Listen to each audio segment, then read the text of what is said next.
¿Qué harías si las personas que más amas fueran las que te traicionan, no un desconocido en la calle, no un competidor en el trabajo, no un enemigo declarado, tu propia familia, las mismas personas con las que creciste, con las que compartiste la mesa, con las que deberías poder contar en cualquier momento?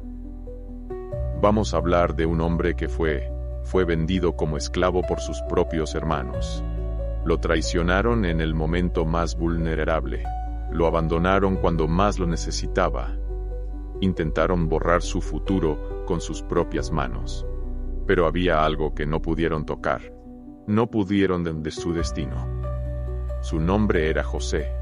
Y su historia no es solo antigua. Es una historia sobre todos nosotros. José era el hijo favorito de su padre Jacob. Y no, esto no era un secreto. Su padre le había regalado una túnica especial, de colores, única, un símbolo visible de que era diferente. Eso, aunque parezca un simple gesto de amor paternal, encendió algo peligroso en el corazón de sus hermanos, la envidia. Ellos trabajaban el campo bajo el sol. José recibía privilegios. Ellos pasaban. José era celebrado. Ellos eran muchos. José era el elegido. Y como si eso fuera poco, José tenía sueños. Sueños extraños. Sueños proféticos. En ellos veía gavillas de trigo inclinándose ante la suya. Veía el sol, la luna y 11 estrellas postrándose ante él. En otras palabras, sus hermanos, sus padres, su familia entera reconociéndolo como superior. Y aquí está el problema. José los compartió. A veces, la sinceridad sin sabiduría puede costarte caro. El problema no eran los sueños en sí. Era el momento, era el contexto, era el combustible que echó al fuego de una envidia ya ardiente. Sus hermanos comenzaron a odiarlo. No lo soportaban, ni siquiera podían hablarle con paz. La semilla de la traición ya estaba plantada. Un día, su padre Jacob lo envía al campo a buscar a sus hermanos. Una tarea sencilla, inofensiva, pero cuando ellos lo ven venir a lo lejos, con esa túnica inconfundible ondeando al viento, algo se quiebra. Y toman una decisión. Primero hablan de matarlo directamente. Matemos al soñador. Y veremos qué será de sus sueños. Pero Rubén, el mayor, interviene. Propone lanzarlo a un pozo vacío en lugar de derramar su sangre directamente. Quizás pensaba rescatarlo después. Quizás solo quería evitar la culpa directa. Lo arrastran. Le arrancan esa túnica que tanto odiaban y lo lanzan al pozo. Imagina ese momento. La oscuridad repentina. El golpe contra el fondo. El silencio. Mirar hacia arriba y ver las caras de tus propios hermanos recortadas contra la luz del cielo. Escuchar sus voces hacia arriba, mientras decides mentalmente si vas a vivir o morir. Gritar. Suplicar. Y que te ignoren. Esa es la traición en su forma más cruda. Mientras José está en el fondo del pozo, sus hermanos se sientan a comer. Se sientan a comer. Como si nada. Luego, una caravana de mercaderes ismaelitas pasa por allí. Van camino a Egipto. Y Judá tiene una idea. ¿Por qué matarlo? Vendámoslo. Al menos sacaremos algo de provecho. Acuerdan el precio, 20 piezas de plata. El valor de un esclavo común. Su propia sangre lo cambia por dinero. Para cubrirlo todo, toman la túnica, la manchan con sangre de un animal y se la llevan a su padre. Encontramos esto, le dicen. Y Jacob, destrozado, concluye que su hijo fue devorado por una bestia salvaje. Llora durante días, años. Se niega a ser consolado. Mientras tanto, José va encadenado hacia Egipto, lejos de todo lo que conocía. Sin familia, sin explicaciones, sin justicia, traición total. José llega a Egipto, un país extranjero. Un idioma diferente, una cultura desconocida. Es comprado por Potifar, un oficial del faraón, capitán de la guardia, un hombre de poder. Y aquí es donde muchos esperarían que José, que se amargara, que dejara de intentar. pero no lo hace. Incluso como esclavo, trabaja con excelencia, con integridad, con propósito, no porque su situación fuera justa, sino porque decidió que su identidad no dependía de su circunstancia. Potifar lo no nota.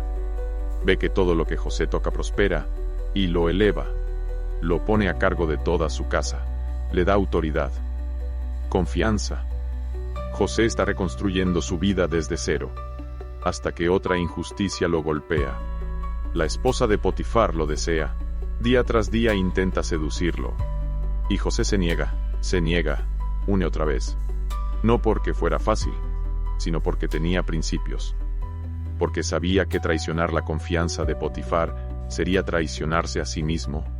Pero un día ella lo atrapa solo. Intenta forzarlo. José huye, deja su manto en las manos de ella. Y ella, herida en su orgullo, llena de despecho, lo acusa falsamente. Intentó violarme, dice. Miren, aquí está su ropa como prueba. Resultado, prisión, injustamente. Nuevamente. No por lo que hizo, sino por lo que se negó a hacer. Aquí muchos se habrían rendido. Aquí la narrativa interna cambiaría. El mundo está en mi contra. Dios me abandonó. No hay esperanza. Pero José no se convierte en víctima. No se amarga. No se destruye por dentro. En la cárcel, José podría haberse cerrado. Podría haber dejado de confiar en la gente. Pero no lo hace. Conoce a dos prisioneros, el copero y el panadero del faraón. Ambos tienen sueños inquietantes. José interpreta esos sueños con precisión sobrenatural.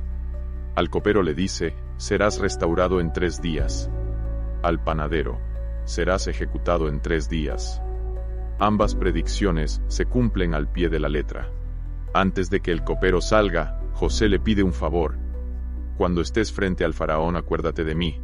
Ayúdame a salir de aquí. Fui traído por la fuerza.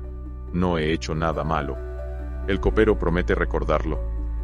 Pero una vez libre, lo olvida. 2 años más pasan. 2 años en los que José espera, confía. Se mantiene íntegro, aunque nada cambie. Hasta que una noche, el faraón tiene un sueño que nadie puede interpretar. Vacas gordas devoradas por vacas flacas, espigas llenas consumidas por espigas marchitas. Ahí es cuando el copero finalmente recuerda. Hay un hebreo en la cárcel. José es sacado apresuradamente. Lo afeitan, le dan ropa limpia, y en cuestión de horas pasa de prisionero olvidado a estar frente al hombre más poderoso de la nación. José interpreta el sueño. 7 años de abundancia seguidos de 7 años de hambruna devastadora. Y no solo eso. Da un plan: almacenar grano durante los años buenos para sobrevivir los años malos. El faraón queda impresionado. Puede haber alguien con más sabiduría y discernimiento que este hombre. Y en un giro imposible, José es nombrado gobernador de Egipto. Segundo en autoridad solo después del faraón, de preso a primer ministro, de olvidado a indispensable. Tenía 30 años. Pasan los años de abundancia, y luego llegan los años de hambre. Exactamente como José predijo.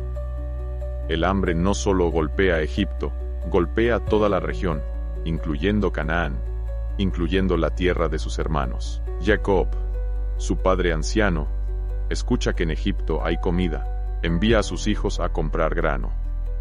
Y así, 10 hombres desesperados llegan ante el gobernador de Egipto. Se inclinan ante él, no lo reconocen. Han pasado más de 20 años. Ya no es el joven de 17 años. Ahora es un hombre maduro, vestido como egipcio, hablando su idioma. Pero él sí los reconoce. En ese instante, los sueños de su juventud se cumplen literalmente. Las gavillas, las estrellas, las postrándose.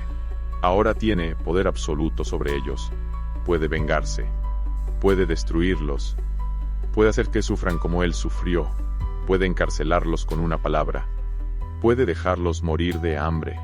Y nadie lo cuestionaría, nadie sabría la verdad. Pero José no por impulso. Los prueba. Los desafía. Los acusa de ser espías. Los mantiene en tensión. no por crueldad, sino porque necesita saber, ¿han cambiado? ¿Siguen siendo los mismos hombres capaces de vender a su hermano? Los pone en situaciones donde deben elegir entre su propio bienestar y el de Benjamín, el hermano menor, el otro hijo favorito de Jacob.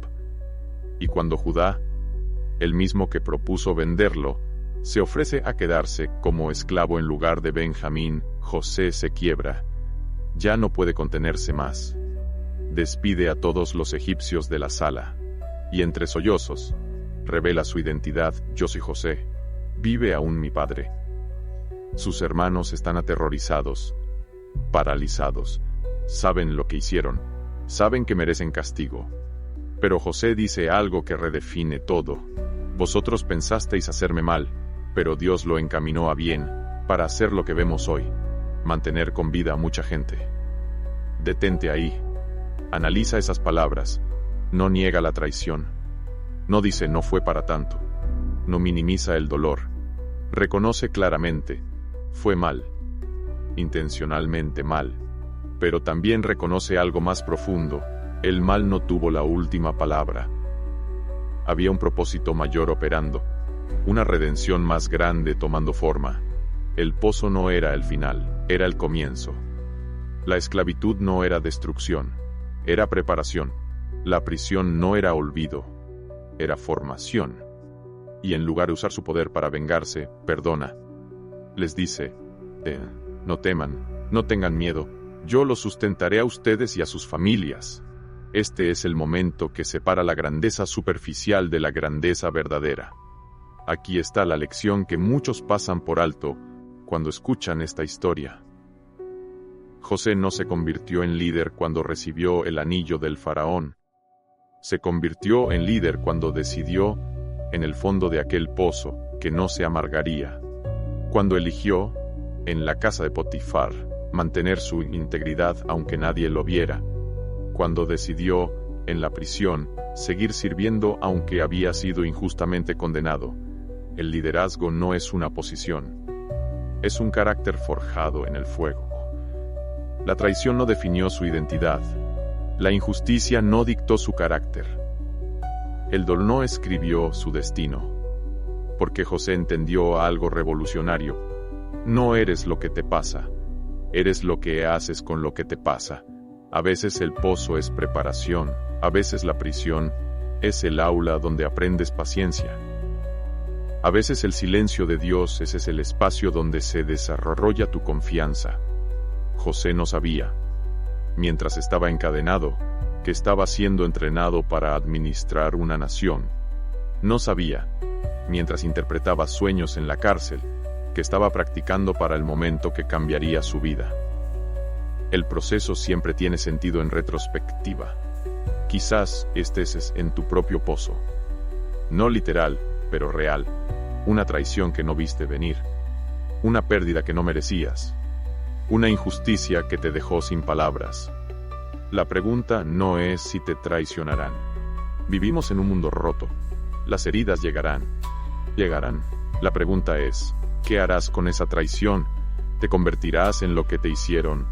¿Cargarás ese rencor como una cadena invisible? ¿O elegirás algo más grande?